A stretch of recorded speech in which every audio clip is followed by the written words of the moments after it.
about their state constitution. But Alabama's governing document has been hotly debated since it was written in 1901. Earlier this month, the Alabama Senate passed some important changes to the Constitution that will be on the ballot for voters this fall. NewsHour Weekend special correspondent Megan Thompson reports from Montgomery for our series Alabama Reckoning, exploring the state's efforts to address the racism of its past. We gotta bring her to an end. Felt Thompson and Evan Milligan share two passions, music and politics. In 1901, they got together. What a very sweet occasion. We're trying to change the playing field here through music. They put out an album in February through an artists collective called Shape the Field, using art to encourage more civic engagement. Their new songs are all about political issues. A song about social justice work. Alabama's prisons, our state constitution. Back in 1901, they got together to make our homeland the greatest. Sit down with the Constitution. You might be wondering, why would anyone want to write a song about a state constitution? That document is despicable and disgusting. Really, really, really, really, really awful. Yes. How so? I say in the song written with a devil's pen because it was specifically written to keep people of my hue in a certain place. No more stealing votes from the black folks. We'll just take the rights away.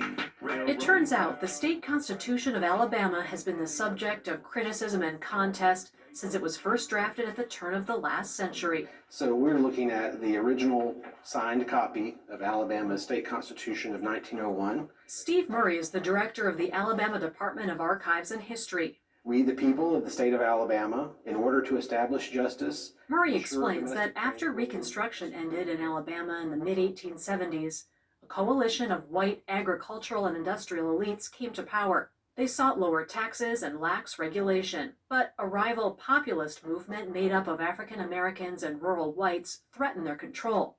There were legitimate political challenges in the form of the populists who came close to actually winning important elections in state government in the 1890s. So the adoption of this document in 1901 was intended to legally shrink the electorate and to consolidate power. To write the new Constitution, 155 white men gathered in Montgomery in May 1901. John Knox, the president of the convention, made their goal clear: to establish white supremacy in this state. Alabama voters approved the new Constitution that fall in an election riddled with fraud. In some majority black counties, more people were recorded as voting for it than actually lived there. This is something that's painful to see and read, but this is the reality. The headline says, "The citizens of Alabama declare for white supremacy and purity of ballot." The new Constitution made law several tactics to suppress the black vote. Either owning land or owning personal property of a certain value, being able to pay a poll tax, being able to pass a literacy test. And it worked. The number of black Alabamians registered to vote fell from 180,000 in 1900 to fewer than 3,000 by 1903.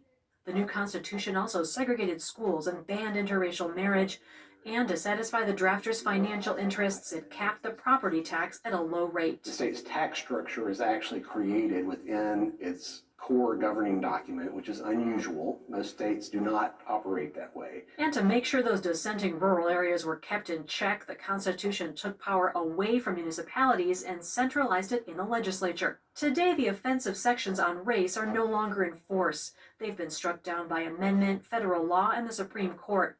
But the racist language is still sitting in the document, and other sections that are in force still contain references to the poll tax and school segregation. It's despicable that it's actually written in a legal document. You will be looked at as less than.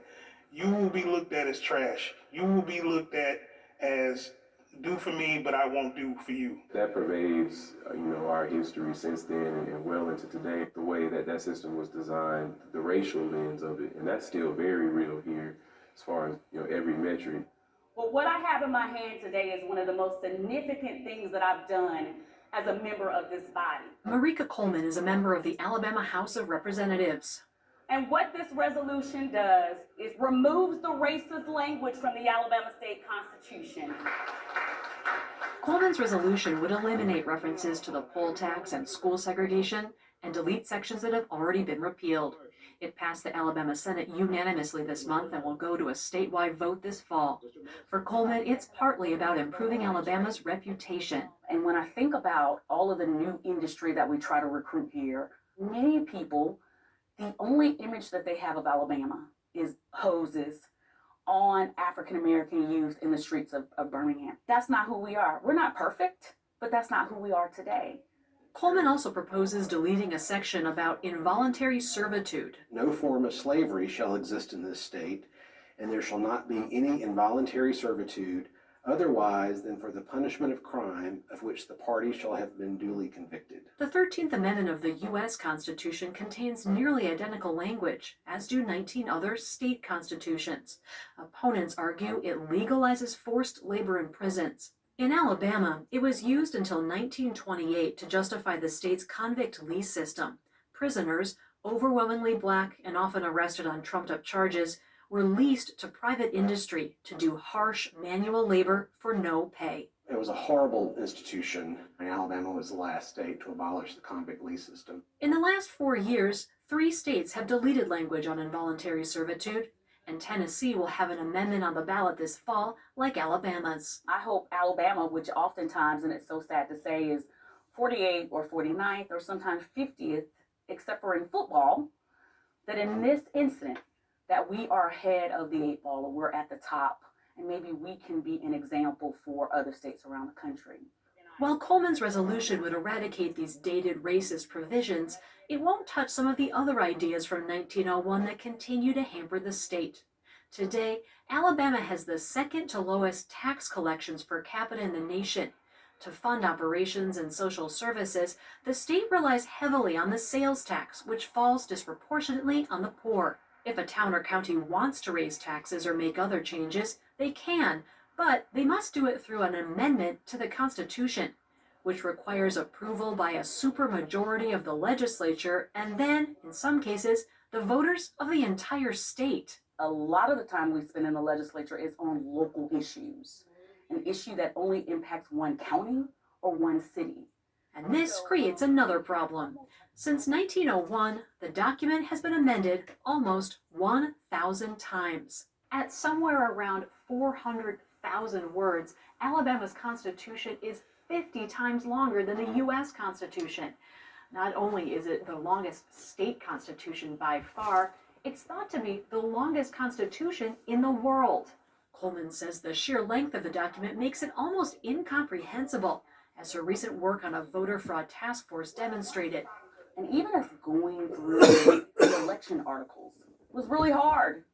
Just one topic, really hard, because it would refer to one article or one code section. That code section would then disavow another code section. It's crazy. So you're a lawyer and a state legislator, and you're having a hard time And I was figuring having a it hard out. time. A whole group of us were having a hard time. To help make it at least a little bit more user-friendly, Coleman proposes to recompile the whole document, grouping amendments by county and putting economic development provisions in the same place. There have been numerous attempts to overhaul the Constitution over the years, including a lawsuit that made it to the Supreme Court, reforms proposed by 7 governors, Democrat and Republican, and repeated calls for a new constitutional convention. Most all have failed, stymied by the legislature, courts, or special interests.